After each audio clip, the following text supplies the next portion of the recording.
Force हमारे पास है downward, force downward हमारे पास है ऐसे डाउनवर्ड mg है, फोर्स ऑफ ग्रेविटी mg होता है। जो डिस्टेंस है वो क्या कर रहा है, ऊंचाई हाइट की तरफ एज की तरफ जा रहा है, हर पॉइंट पे वो अपना डिस्टेंस क्या कर रहा है, एज की तरफ कवर कर रहा है, ऊपर जा रहा है थोड़ा ऐसे करके, फिर वो डिस्टेंस कैसे फोर्स लगाते हैं वो डिस्टेंस फिर ऊपर की तरफ जाता है, तो उसका जो डिस्टेंस है वो ऊपर की तरफ कवर कर रहा है डेल वाई वर्टिकल, और जो फोर्स ऑफ ग्रेविटी वो क्या है डाउनवर्ड। दोनों के दरमियान एंगल कितना है 180 का, ठीक है। अब दोनों के दरमियान 180 का एंगल है, हमने इस टोटल पाथ को स्मॉल स्मॉल पैचेस में डिवाइड किया है, तो हमारे पास नंबर ऑफ पैचेस हैं, मतलब डेल वाई एन तक है।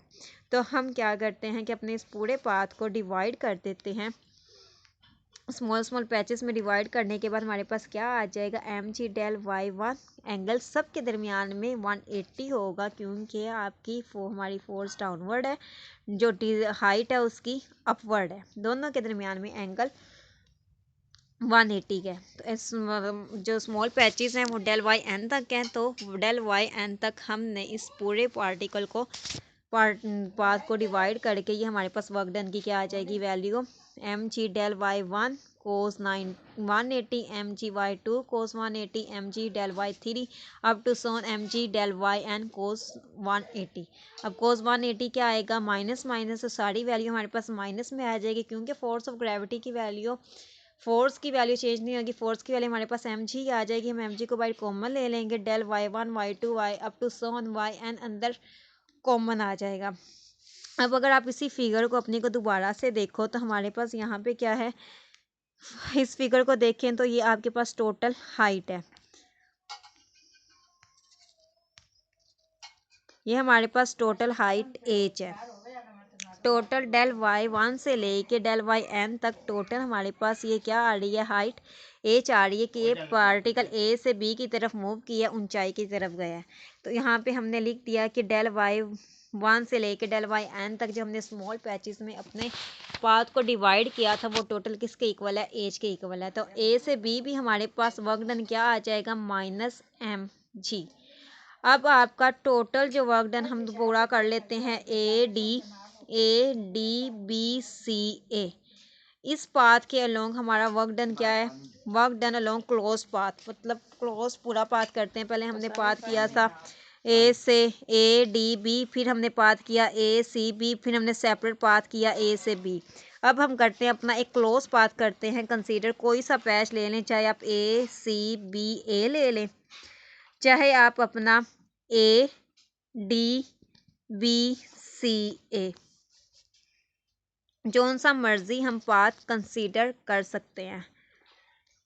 क्लोज पाथ लेना है ए डी बी सी और ए, ये पूरी फिगर में हमारे पास कि ये टोटल एरिया, इसने टोटल डिस्टेंस इसने कितना कवर किया है, work done along the close path कितना आ जाएगा इसका, वो निकालने के लिए ए से डी का ये वर्क डन हम निकाल चुके हैं। ए से डी जब मूव करेगा, ये यहाँ पे ए से डी जब मूव करेगा तो फोर्स ऑफ ग्रेविटी डाउनवर्ड है, 0 आ जाएगा। डी से बी जाएगा तो 180 का एंगल बनेगा। बी से सी जाएगा तो हमारे पास फिर 90 आ जाएगा। सी से ए जब मूव करेंगे, अब सी से ए की तरफ मूव कर रहे हैं, डाउनवर्ड मूव कर रहे हैं, फोर्स ऑफ ग्रेविटी भी डाउनवर्ड है, दोनों एक दूसरे के पैरेलल है, एंगल कितना आ जाएगा, 0 आ जाएगा और कोस 0 मैक्सिमम आ जाएगा। एफ डी कोस 90 0 हो जाएगा, F d cos 180 minus M जी आ जाएगा, एफ डी कोस 90 आपके पास फिर 0 हो जाएगा और ये हमारे पास प्लस एम जी आ जाएगा। ये शो करता है कि वर्क डन जब क्लोज पाथ के अंदर लेते हैं तो वो हमारे पास किसके इक्वल होता है, 0 के इक्वल होता है। Work done along the close path is equal to 0।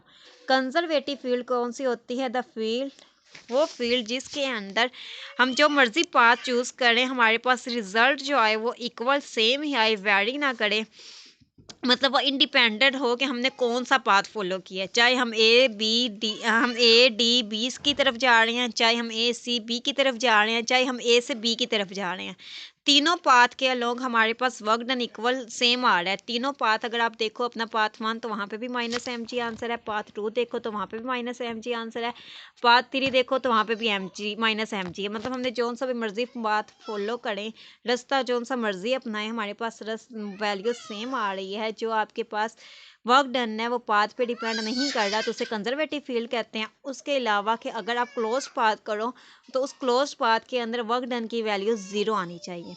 The field in which work is independent of path followed और the field in which work done along the close path is 0, कि वो field जिसके अंदर work done path पे depend ना करता हो या वो फील्ड जिसमें वर्क डन क्लोज पाथ के अंदर 0 उसे कंजर्वेटिव फील्ड कहते हैं। एग्जाम्पल में आपने ये लाजमी आपका 2 मार्क्स का शॉर्ट क्वेश्चन पूछते हैं, write the name of conservative fields और write the name of non conservative fields. Fields का भी पूछ सकते हैं और फोर्सेस का भी पूछ सकते हैं। तो आपने अगर फील्ड पूछेंगे कौन सी फील्ड कंजर्वेटिव होती है तो वहाँ पे आपने कंजर्वेटिव फील्ड्स लिखने हैं। पूछें कौन सी कंजर्वेटिव फोर्सेस होती हैं तो वहाँ पे कंजर्वेटिव फोर्सेस बतानी है। कंजर्वेटिव फील्ड लिखते हुए आपने वर्ड यूज करना है the field in which work done is independent of path followed. Conservative force लिखनी है the force in which work is independent of path followed. ठीक है। नॉन कंजर्वेटिव फोर्स या नॉन कंजर्वेटिव फील्ड कौन सी होती है जिसमें पाथ पे डिपेंड करता है वर्क डन या वर्क डन क्लोज पाथ के अंदर 0 नहीं होता, वो आपके पास होती है नॉन कंजर्वेटिव फील्ड। और फोर्स नॉन कंजर्वेटिव वो होती है जो पाथ पे डिपेंड करती है या उसमें क्लोज पाथ के अंदर फोर्स में 0 नहीं होता आंसर। आपने इनको एग्जांपल्स के साथ डिफाइन करना है। कंजर्वेटिव फोर्स की एग्जांपल्स है gravitational force, electric force, magnetic force. Non conservative जिसमें कंजर्व नहीं होती तो वो फ्रिक्शनल फोर्स है, एयर रेजिस्टेंस है और टेंशन इन दी स्ट्रिंग है। ये पूरा एक आपका लॉन्ग क्वेश्चन बनता है। इस लॉन्ग क्वेश्चन के अंदर आपके 3 शॉर्ट क्वेश्चन हैं।